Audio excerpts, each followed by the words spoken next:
Natiq, nə vaxtsa kosmosa getmək düşünmüsünüzmü, xəyal etmisinizmi? Heç vaxt. Heç uçmaq istəməmisiniz? Kosmosda tək yox. Tutaq ki, kimlənsə gedəsi olsanız, kimi götürüb gedərsiniz? Rövşəni.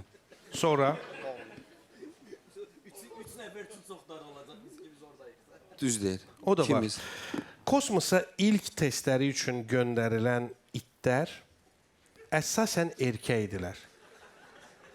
Lətifəsi əlbəttə bütün eşidənlərdən uzaq.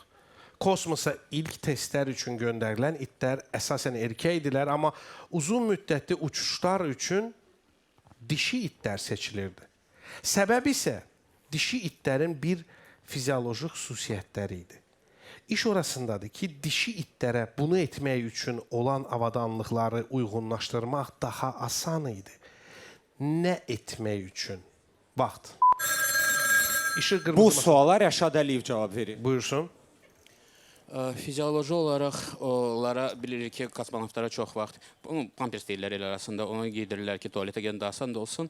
Dişi itlərə bunu eləmək daha yaxşıdır, yəni belə el arasında təbii ehtiyacı deyirlər tualetə getmək. Tualetə getmək.